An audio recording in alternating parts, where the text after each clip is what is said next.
Rare had a lot of fun games in NES days. Snake, Rattle, and Roll was one of them. I remember when I was a kid going to a video rental store by the name of 48 Hours and renting this all the time. Probably seconded only by probably MC Kids. Yeah, I read that game a lot, but I still stand by the fact that it's a good game. But we're not talking about that. We're talking about Snake, Rattle, and Roll, a game that is a bit different than other games on the system. Just like many games, I'm sure there's supposed to be a story somewhere, but I again don't have a manual, and I'm too lazy to look it up, so I'm just going to explain what the game is. You play as one of two snakes, Rattle and Roll, who have to channel their inner Pac-Man to eat nibbly pibblies. I am not making this up.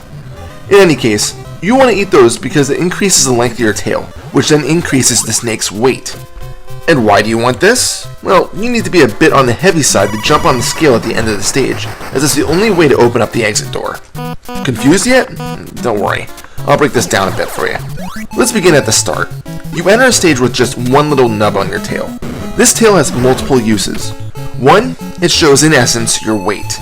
As I said a minute ago, you need to have a long enough tail to exit the stage, but I'll get to that soon.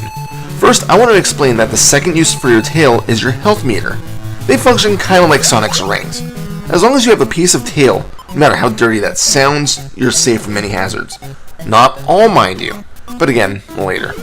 One thing at a time. Anyway, many enemies will damage you, and they'll only take away one piece. So how do you enlarge your tail? Again, that's where those nibbly pibblies come into play. You'll find these little balls around the stage. By pressing B to flick your snake's tongue, they'll eat them. Eating a nibbly pibbly of the same color as your snake will increase its tail faster, although the yellow ones will do the same as your color, so think of it as a shared color. Because, well, player 1 is red and player 2 is blue. Yes, this is a co-op game, and no, it doesn't make it much easier. Typically, these nibbly pibblies are launched out of this thing that looks like a megaphone, but you can also open these lids to find them as well. Be careful though, because in later stages, these nibbly pibblies might turn out to be bombs. And they aren't just going to sit there letting you eat them either. Each stage has a different theme to the pibblies. One stage will give you them springs, another wings, and another simple legs. So you'll have to work a bit, but if you can grab them as they are ejected from that speaker-like thing, you won't have to work very hard. I talked about those lids, and it's under there where you might find some power-ups.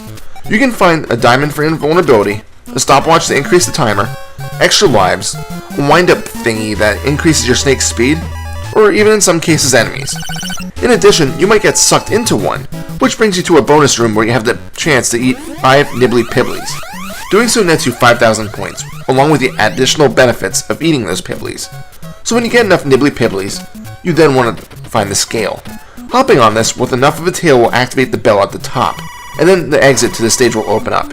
If you get damaged in any other way in between activating this bell and finishing the stage, you won't have to worry too much, as the door will remain open until you can enter it. So say you activate the bell, then on your way get crushed by a massive foot. Well, you can still head for that exit. So let's talk about the strange hazards of the game. I already mentioned the foot, which can endure a lot of tongue lashing, but usually will drop an extra life when destroyed. You can find hopping tires and mushrooms. There's anvils that will crush you. There's a shark that will attempt to eat you if you stay in the water too long. And of course I can't forget the toilet lids. But perhaps the biggest threat of them all is the level itself. As I said before, this game is not easy, and it's because of the platforming that you are required to do in later stages. Your snake cannot fall very far. Maybe more than 3 blocks and he'll die.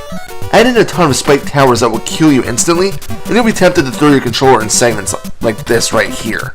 In addition, the isometric view doesn't help any when you have to jump around the side of a wall and somehow contort yourself to land safely around a corner.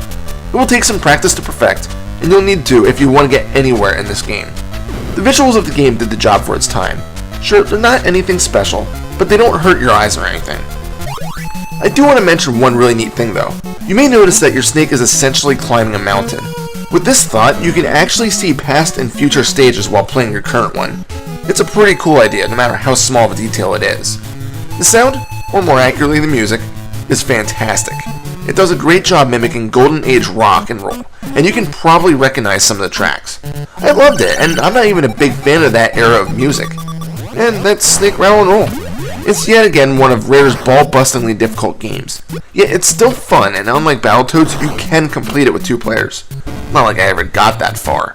I remember years ago playing the game on my PC using save states. I got up to the final boss and I couldn't figure out how to kill it. Oh well. Give this one a shot, as it's one of those really underrated games that no one ever really seems to talk about enough on the NES. Final score? 9 out of 10. This is Reaper. Happy fragging.